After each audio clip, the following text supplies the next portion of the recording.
Dear students, welcome to ಕಲರವ tutorials Chitradurga.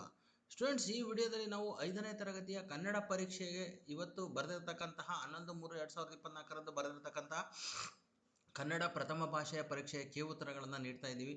So ನೀವು ಬರೆದಿರ್ತಕ್ಕಂತಹ ಉತ್ತರಗಳು ಸರಿ ಇದೆಯಾ ಇಲ್ವೋ ಅಂತಕ್ಕಂಥದ್ದನ್ನು ನೀವು ಚೆಕ್ ಮಾಡ್ಕೊಳ್ಳಿ ಅಂತ ಹೇಳ್ತಾ ಬನ್ನಿ ನೋಡೋಣ ಈ ಒಂದು ವಿಡಿಯೋದಲ್ಲಿ ಉತ್ತರಗಳು ಹೇಗಿದೆ ಅಂತೇಳಿ. ಸ್ಟೂಡೆಂಟ್ಸ್, ಅದಕ್ಕೂ ಮುಂಚೆ ನೀವು ಮೊದಲ ಬಾರಿಗೆ ನಮ್ಮ ಚಾನಲಲ್ಲಿ ವಿಡಿಯೋವನ್ನು ನೋಡ್ತಾ ಇದ್ದರೆ ಸಬ್ಸ್ಕ್ರೈಬ್ ಮಾಡ್ಕೊಳ್ಳಿ, ಯಾಕೆಂದರೆ ಮುಂದೆ ಎಲ್ಲ ವಿಷಯಗಳ ವಿಡಿಯೋಗಳನ್ನು ಸಹ ನಾವು ಅಪ್ಲೋಡ್ ಮಾಡ್ತೀವಿ ಅಂತ ಹೇಳ್ತಾ ಬನ್ನಿ ನೋಡೋಣ ಈ ಒಂದು ಉತ್ತರಗಳು ಹೇಗಿದೆ ಅಂತೇಳಿ ನಾನು ನಿಮಗೆ ತೋರಿಸ್ತಾ ಹೋಗ್ತೇನೆ. ಸ್ಟೂಡೆಂಟ್, ಇದು ನೀವು ಇವತ್ತು ಬರೆದಿರ್ತಕ್ಕಂತಹ ಒಂದು ಪ್ರಶ್ನೆ ಪತ್ರಿಕೆ, 5ನೇ ತರಗತಿಯ ಪ್ರಶ್ನೆ ಪತ್ರಿಕೆ. ಈ ಒಂದು ಪ್ರಶ್ನೆ ಪತ್ರಿಕೆಯಲ್ಲಿರ್ತಕ್ಕಂತಹ ಉತ್ತರಗಳನ್ನು ನಾನು ನಿಮಗೆ ಬಿಡಿಸಿ ಕೊಡ್ತಾ ಹೋಗ್ತೇನೆ. ನೋಡ್ರಿ ಯಾವ ರೀತಿ ಇದೆ ಅಂತ ಹೇಳಿ. ಸೊ ಇಲ್ಲಿ ಗುರುವಿನ ದೆಸೆಯಿಂದ ನನ್ನ ಬಾಳು ಬೆಳಕಾಯಿತು ಅಂತಕ್ಕಂಥದ್ದು ಇದೆ. ದೆಸೆಯಿಂದ ಅಂತಕ್ಕಂಥದ್ದು ಇಲ್ಲಿ ಇರ್ತಕ್ಕಂಥದ್ದು ಪ್ರಥಮವು, ದ್ವಿತೀಯನ್ನು, ತೃತೀಯಿಂದ, ಚತುರ್ಥಿ, ಗೇಕೆಗೆ, ಪಂಚಮಿ ದೆಸೆಯಿಂದ, ಹಾಗಾಗಿ ಪಂಚಮಿ ವಿಭಕ್ತಿಗೆ ಸೇರ್ತಕ್ಕಂಥದ್ದು. ಆಮ್ ಆಮ್ ಕಡಿದರೆ ಯಾಕೆ ಯಾಕೆ ಅಂತಕ್ಕಂಥದ್ದು ಇದೆ. ಸೊ ಇಲ್ಲಿ ಆಕ್ಚುಲಿ ಮೇಲಿನ ವಾಕ್ಯನ ಸೂಕ್ತ ಲೇಖನ ಚಿಹ್ನೆ ಬಳಸಿದ್ದಾರೆ. ಇಲ್ಲಿ ಆಮ್ ಆಮ್ ಕಡಿದರೆ ಯಾಕೆ ಯಾಕೆ ಅನ್ನೋದು ಒಬ್ಬ ವ್ಯಕ್ತಿ ಹೇಳಿದ್ದನ್ನು ನೇರವಾಗಿ ಬಂದು ಹಾಗೆಯೇ ಬಳಸಬೇಕು ಅಂತಂದಾಗ ಇಲ್ಲಿ ನಾವು ಉದ್ಧರಣ ಚಿಹ್ನೆಯನ್ನು ಬಳಸಲೇಬೇಕು. ಹಾಗಾಗಿ ಆಪ್ಷನ್ ಎ ಅಂತಕ್ಕಂಥದ್ದು ಸರಿಯಾಗಿರ್ತಕ್ಕಂತಹ ಒಂದು ಉತ್ತರ ಆಗಿದೆ. ಮುಂದಿನ ಪ್ರಶ್ನೆಯನ್ನು ನೋಡೋಣ. ಮೈಸೂರಿನ ದಸರಾ ಉತ್ಸವ ಜಗತ್ತಿನಾದ್ಯಂತ ಪ್ರಸಿದ್ಧವಾಗಿದೆ ಅಂತ ಇದೆ. ಇದಕ್ಕೆ ಪ್ರಸಿದ್ಧ ಅನ್ನೋದಕ್ಕೆ ಸರಿಯಾದಂತಹ ಅರ್ಥ ಏನಾಗಿದೆಯಪ್ಪ ಅಂದರೆ ಅದು ವಿಶೇಷವಾಗಿ ಹೆಸರಾಗಿದೆ ಅಂತ ಅರ್ಥ. ವಿಶೇಷ ಅಲ್ಲ, ಪ್ರಸಿದ್ಧಿಯನ್ನು ಪಡೆದಿರೋದು ಹೆಸರಾಗಿದೆ ಅಂತ ಅರ್ಥ. ಆಪ್ಷನ್ ಡಿ ಅನ್ನೋದು ಸರಿಯಾದ ಉತ್ತರ. ಕಾಡು ಪ್ರಾಣಿಗಳು ಕಾಡಿನಲ್ಲಿವೆ, ಕಾಡುವ ಪ್ರಾಣಿಗಳು ನಾಡಿನಲ್ಲಿವೆ. ಈ ವಾಕ್ಯದಲ್ಲಿ ಕಾಡು ಪದವು ಸೂಚಿಸುವ ಭಿನ್ನಾರ್ಥ. ಕಾಡಿಸು ಸರಿ, ಕಾಡಿಸು ಪೀಡಿಸು ಅಂತಕ್ಕಂಥದ್ದು ಭಿನ್ನಾರ್ಥ ಕೊಡಲ್ಲ, ಒಂದೇ ಅರ್ಥ ಆಗ್ತದೆ. ಸೊ ಅರಣ್ಯ ಮತ್ತು ಕಾಡು ಇದು ಒಂದೇ ಅರ್ಥ ಕೊಡ್ತದೆ. ಅರಣ್ಯ ಮತ್ತು ಪೀಡಿಸು ನಾನಾರ್ಥ ಅಂತ ಕೇಳಿರೋದ್ರಿಂದ ಎರಡು ಅರ್ಥಗಳು ಬರಬೇಕು. ಅರಣ್ಯ ಮತ್ತು ಪೀಡಿಸು ಅಂತಕ್ಕಂಥದ್ದು ಎರಡೂ ಸಹ ಅರ್ಥ ಬರ್ತವೆ, ಕಾಡು ನಾಡು ಅಲ್ಲ. ಹಾಗಾಗಿ ಆಪ್ಷನ್ ಸಿ ಅನ್ನೋದು ಸರಿಯಾಗಿರ್ತಕ್ಕಂತಹ ಉತ್ತರ ಆಗಿದೆ.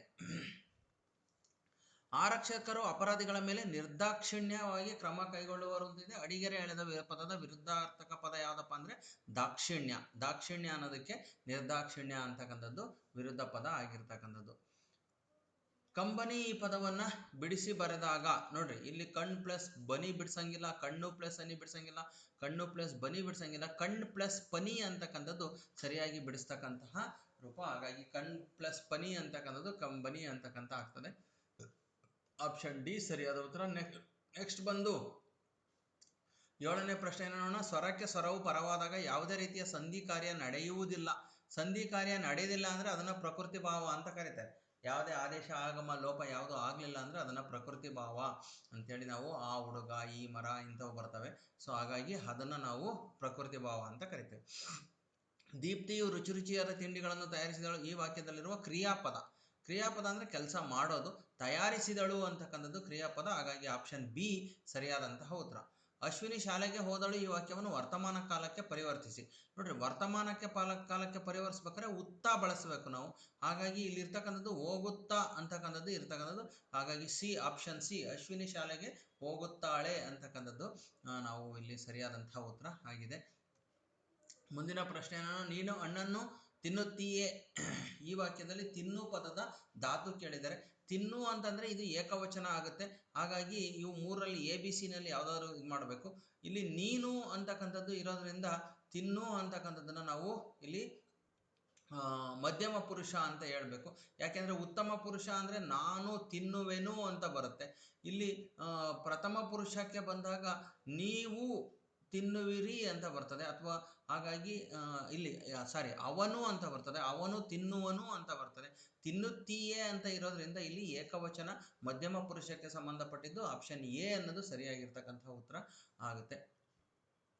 ನೆಕ್ಸ್ಟ್, ರಾಜಾದಿರಾಜ ಇದೊಂದು ಗಿಳಿಮರಿ, ಕಾಡು ಜಾತಿ, ಅನಾಗರಿಕ, ವಸಂತ ಕಾಲದ. ಇದನ್ನು ನಾನೀಗ ಮೊನ್ನೆ ಪೇಪರ್ನಲ್ಲಿ ಇದನ್ನು ಬಿಡಿಸಿದಾಗ ಇದೇ ಪ್ರಶ್ನೆ ಇತ್ತು. ಈ ಮೇಲಿನ ವಸಂತ ಕಾಲದ ಮದ ಹತ್ತಿದ ಹಣ್ಣು ಹಂಪಲುಗಳನ್ನು ನಾಶಪಡಿಸಿದ ಪಕ್ಷಿ ಯಾವುದಪ್ಪ ಅಂತಂದರೆ ಗಿಳಿ. ಗಿಳಿ ಅಂತಕ್ಕಂಥದ್ದು ಇದಕ್ಕೆ ಸರಿಯಾದಂತಹ ಉತ್ತರ.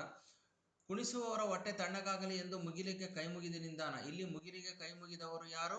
ಕರಡಿ ಅಥವಾ ಜಾಂಬುವಂತ. ಕರಡಿ ಅಥವಾ ಜಾಂಬವಂತ ಅಂತಕ್ಕಂಥದ್ದು ಇಲ್ಲಿ ಉತ್ತರವನ್ನು ನೀವು ಬರೀಬೇಕು.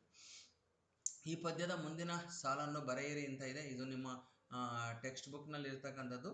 ಇದರ ಮುಂದಿನ ಸಾಲು ನೋಡೋಣ. ಸೊ ಇದಕ್ಕೆ ಉತ್ತರ ಮೌನವ ಮಾಡಿದರೇನು ಫಲ ಅಂತ ನೀವು ಬರೀಬೇಕು.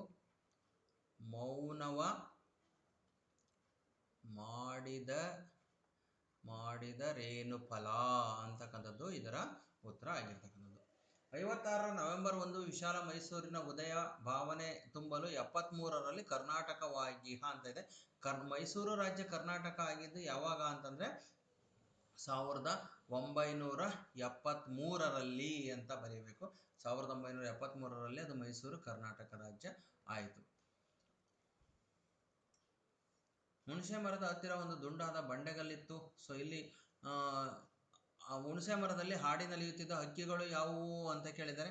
ಸೊ ಹಕ್ಕಿಗಳು ಯಾವುದಪ್ಪ ಅಂತಂದ್ರೆ ಮರಕುಟಿಗ, ಕಾಗೆ, ಗುಬ್ಬಿ, ಮೈನಾ ಮತ್ತೆ ಟಿಟ್ಟಿಬ. ಸೊ ಇವಿಷ್ಟು ಹಕ್ಕಿಗಳು ಇಲ್ಲಿ ಹಾಡಿ ಕುಣಿತಾ ಇದ್ವು. ಹಾಗಾಗಿ ಈ ಹಕ್ಕಿಗಳನ್ನ ಇಲ್ಲಿ ಬರಿಬೇಕಿಷ್ಟನ್ನು. ನಿಮ್ಮ ಊರಿನಲ್ಲಿರುವ ಅಂಗಡಿ, ಮಳಿಗೆ, ಮಾಲ್ಗಳಲ್ಲಿ ದೊರೆಯುವ ವಸ್ತುಗಳನ್ನ ಪಟ್ಟಿ ಮಾಡಿರಿ. ಅಂಗಡಿಗಳಲ್ಲಿ ಏನು ದೊರೀತದೆ? ಅಕ್ಕಿ ದೊರೀತದೆ, ಬೇಳೆ ದೊರೀತದೆ, ಬೆಲ್ಲ ದೊರೀತದೆ, ಹೌದಾ, ಬೆಲ್ಲ ದೊರೀತದೆ, ಉಪ್ಪು, ಶೇಂಗಾ, ಎಲ್ಲ ಕಾಳುಗಳು, ದವಸ ಧಾನ್ಯಗಳು, ಇವನ್ನೆಲ್ಲವನ್ನು ಪಟ್ಟಿ ಮಾಡ್ಬೋದು. ಅವನ್ನ ಪಟ್ಟಿ ಮಾಡಿದ್ರೆ ನಿಮಗೆ ಮಾರ್ಕ್ ಸಿಗ್ತದೆ.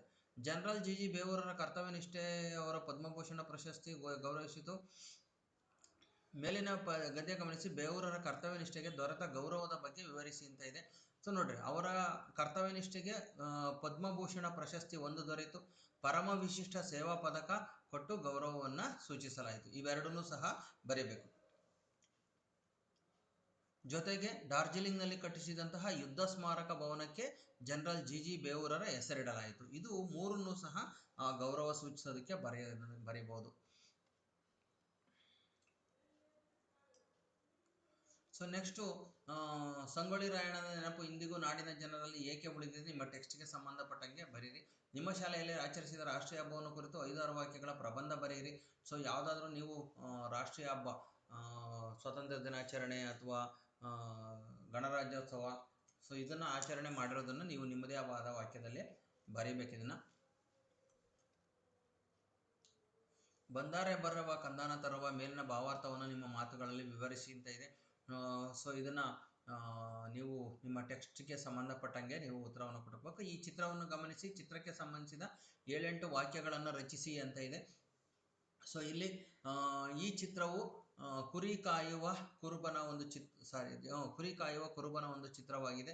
ಈ ಚಿತ್ರದಲ್ಲಿ ಕುರಿಗಳಿವೆ. ನೋಡ್ರಿ, ಏನೇನು ವಾಕ್ಯ ಬರೀಬಹುದು. ಈ ಚಿತ್ರದಲ್ಲಿ ಕುರಿಗಳಿವೆ ಅಂತ ಬರೀಬಹುದು. ಈ ಚಿತ್ರದಲ್ಲಿ ಹಸುವಿದೆ, ಹಸುವು ಇದೆ ಅಂತ ಬರೀಬಹುದು. ಆಮೇಲೆ ಈ ಚಿತ್ರದಲ್ಲಿ ಕುರುಬನು ಕುರಿ ಕಾಯುತ್ತಾ ನಿಂತಿದ್ದಾನೆ ಅಂತ ಬರೀಬಹುದು. ಕುರುಬನ ಹೆಗಲ ಮೇಲೆ ಕಪ್ಪು ಬಣ್ಣದ ಕಂಬಳಿ ಇದೆ ಅಂತ ಬರೀಬಹುದು. ಚಿತ್ರದಲ್ಲಿ ಒಂದು ಮರ ಕಾಣುತ್ತಿದೆ ಅಂತ ಬರೀಬಹುದು. ಚಿತ್ರದಲ್ಲಿ ಒಂದು ಬೆಟ್ಟ ಕಾಣುತ್ತಿದೆ ಅಂತ ಬರೀಬಹುದು. ಸೊ ಈ ರೀತಿ ಒಂದು 7-8 ವಾಕ್ಯಗಳು. ಚಿತ್ರದಲ್ಲಿ ಬಹಳಷ್ಟು ಕುರಿಗಳು ಮೇಯುತ್ತಾ ಇವೆ ಅಂತ ಬರೀಬಹುದು. ಇವೆಲ್ಲವನ್ನು ಸಹ ನೀವು, ಮತ್ತೆ ಕುರುಬನ ಕೈಯಲ್ಲಿ ಒಂದು ಉದ್ದವಾದ ಕೋಲು ಇದೆ, ಕುರುಬನು ಚಪ್ಪಲಿ ಹಾಕಿಕೊಂಡಿದ್ದಾನೆ, ಇವೆಲ್ಲವನ್ನೂ ಸಹ ನೀವೇನು ಮಾಡ್ಬೋದು, ಉತ್ತರದಲ್ಲಿ ಬರೀಲಿಕ್ಕೆ ಸಾಧ್ಯ ಆಗ್ತದೆ. ಬರೀಬಹುದು 7-8 ವಾಕ್ಯಗಳನ್ನು. ನಿಮ್ಮ ಅಕ್ಕನ ಮದುವೆಗೆ 3 ದಿನ ರಜೆ ಕೋರಿ ಶಾಲಾ ಮುಖ್ಯೋಪಾಧ್ಯಾಯರಿಗೆ ಪತ್ರಲೇಖನವನ್ನು ಬರೆಯಿರಿ ಅಂತ ಇದೆ. ಸೊ ಪತ್ರಲೇಖನವನ್ನು ಬರೆಯೋದನ್ನ ಒಂದು ತೋರಿಸ್ಬಿಡ್ತೇನೆ. ಸೊ ಇದೇ ಪತ್ರಲೇಖನ ಇಲ್ಲ, ಆದರೆ ಪತ್ರಲೇಖನದ ಒಂದು ಮಾದರಿ ತೋರಿಸ್ತಾ ಇದ್ದೀನಿ. ಇವರಿಂದ ನಿಮ್ಮ ಹೆಸರು, ನಿಮ್ಮ ಶಾಲೆಯ ಹೆಸರು, ನಿಮ್ಮ ಊರಿನ ಹೆಸರು, ದಿನಾಂಕ ಇದನ್ನು ಹಾಕಬಹುದು. ಆನಂತರ ಇವರಿಗೆ ನಿಮ್ಮ ಶಾಲೆಯ ಮುಖ್ಯೋಪಾಧ್ಯಾಯರು, ನಿಮ್ಮ ಶಾಲೆಯ ಹೆಸರು, ನಿಮ್ಮ ಊರಿನ ಹೆಸರು ಹಾಕಬೇಕು. ಆಮೇಲೆ ಮಾನ್ಯರೇ ಹಾಕಬೇಕು. ಇಲ್ಲಿ ವಿಷಯ ಬರೆದ್ಬಿಟ್ಟು, ಇಲ್ಲಿ ವಿಷಯ ಕೇಳಿರೋದು ಏನು ಕೇಳಿದಾರೆ ಅವರು, 3 ದಿನಗಳ ರಜೆ ಕೋರಿ ಅಂತ ಇದೆ. ಸೊ ವಿಷಯದಲ್ಲಿ 3 ದಿನಗಳ ರಜೆ ಕೋರುವ ಬಗ್ಗೆ ಅಂತ ಬರೀಬೇಕು. ಸೊ ನನಗೆ ನಮ್ಮ ಅಕ್ಕನ ಮದುವೆ ಇರುವುದರಿಂದ ಇಂಥ ದಿನಾಂಕದಿಂದ ಇಂಥ ದಿನಾಂಕದವರೆಗೆ ದಿನಾಂಕ ಹಾಕಬೇಕು. ದಿನಾಂಕದವರೆಗೆ ನನಗೆ 3 ದಿನಗಳ ಕಾಲ ರಜೆ ನೀಡಬೇಕೆಂದು ತಮ್ಮಲ್ಲಿ ಕೇಳಿಕೊಳ್ಳುತ್ತಿದ್ದೇನೆ. ರಜೆ ಮುಗಿಸಿ ಬಂದ ನಂತರ ನನ್ನ ಒಂದು ಪಠ್ಯಗಳನ್ನು ನಾನು ಪೂರ್ಣಗೊಳಿಸಿಕೊಳ್ಳುತ್ತೇನೆ. ಆದ್ದರಿಂದ ನೀವು ದಯಮಾಡಿ ನನಗೆ ರಜೆಯನ್ನು ನೀಡಬೇಕೆಂದು ಕೇಳಿಕೊಳ್ಳುತ್ತೇನೆ ಅಂತ ಬರೆದ್ಬಿಟ್ಟು ಧನ್ಯವಾದಗಳೊಂದಿಗೆ ಅಂತ ಬರೆದು ಇತಿ ನಿಮ್ಮ ವಿಧೇಯ ವಿದ್ಯಾರ್ಥಿ ಅಂತ ಹೇಳ್ಬಿಟ್ಟು ನಿಮ್ಮ ಹೆಸರನ್ನ ಇಲ್ಲಿ ಸೈನನ್ನು ಹಾಕಬೇಕು. ಇಲ್ಲಿ ಫಾರ್ಮೆಟನ್ನು ಕೊಟ್ಟಿದ್ದಾರೆ, ಇದೇ ಥರ ಹಾಕಬೇಕು. ಇಲ್ಲಿ ಪಾಲಕರ ಸಹಿ, ನೀವೇನು ಸಹಿ ಮಾಡೋಕ್ಕೆ ಹೋಗದೇ ಇದ್ರೂ ಅದು ಹಾಗೆ ಬಿಡಬೇಕು. ಸೊ ಇದು ಪತ್ರವನ್ನು ಬರೀತಕ್ಕಂತಹ ಒಂದು ರೀತಿ. ನೆಕ್ಸ್ಟು ಇಲ್ಲಿ ಮೇಲಿನ ಗದ್ಯವನ್ನು ಓದಿ ಪ್ರಶ್ನೆಗಳಿಗೆ ಉತ್ತರಿಸಿ ಅಂತ ಇದೆ. ನಮಗೆ ಯಾವುವು ದಾರಿದೀಪ ಅಂತ ಇದೆ. ಸೊ ನಮಗೆ ಇಲ್ಲಿ ದಾರಿದೀಪ ಆಗಿರ್ತಕ್ಕಂಥದ್ದು ಯಾವುದು ನೋಡೋಣ. ಸೊ ನಮಗೆ ದಾರಿದೀಪ ಆಗಿರ್ತಕ್ಕಂಥದ್ದು ಯಾವ್ಯಾವುದಪ್ಪ ಅಂತಂದರೆ ಇಲ್ಲಿ ಅಮ್ಮನ ಕೈತುತ್ತು, ತೋರಿದ ಪ್ರೀತಿ, ಕಲಿಸಿದ ಪಾಠ, ಹಾಕಿಕೊಟ್ಟ ಹಾದಿ, ಇವೆಲ್ಲವೂ ನಮಗೆ ದಾರಿದೀಪ. ಇದನ್ನು ನೀವು ಬರೀಬೇಕಾಗ್ತದೆ. ಇದು ಮೊದಲನೇ ಪ್ರಶ್ನೆಗೆ ಉತ್ತರ ಆಗಿರ್ತಕ್ಕಂಥದ್ದು. ಇನ್ನು ಇದರಲ್ಲಿ ಇನ್ನೊಂದು ಪ್ರಶ್ನೆ, ಮಗನಿಗೆ ತನ್ನ ತಪ್ಪಿನ ಅರಿವು ಹೇಗೆ ಉಂಟಾಯಿತು ಅಂತ ಇದೆ. ಸೊ ಮಗನಿಗೆ ತನ್ನ ತಪ್ಪಿನ ಅರಿವು ಆಗೋದು, ಸೊ ಇಲ್ಲಿ ಆ್ಯಕ್ಚುಲಿ ಮಗ ತಾಯಿಯನ್ನು, ಒಂದು ವಯಸ್ಸಾದ ತಾಯಿಯನ್ನು, ತನ್ನ ತಾಯಿಯನ್ನು ಹೊತ್ತಿಕೊಂಡು ಹೋಗುತ್ತಿರ್ತಾನೆ. ಆಕೆಗೆ ಗೊತ್ತು ಮಗ ತನ್ನನ್ನು ಅಡವಿಯಲ್ಲಿ ಒಂಟಿಯಾಗಿ ಬಿಟ್ಟು ಬರ್ತಾನೆಂದು. ಆದರೂ ಸಹ ಆಕೆ ಸಿಕ್ಕಿದ ಗಿಡದ ಎಲೆಗಳನ್ನು ಕಿತ್ತು ರಸ್ತೆಯುದ್ದಲೂ ಹಾಕುತ್ತಲೇ ಬರುತ್ತಾಳೆ, ಮಗ ವಾಪಸ್ ಹೋಗಲಿಕ್ಕೆ ದಾರಿ ಗೊತ್ತಾಗಲಿ ಅಂತ. ಹಾಗಾಗಿ ಆಗ ಮಗನಿಗೆ ತನ್ನ ತಪ್ಪಿನ ಅರಿವಾಗುತ್ತದೆ.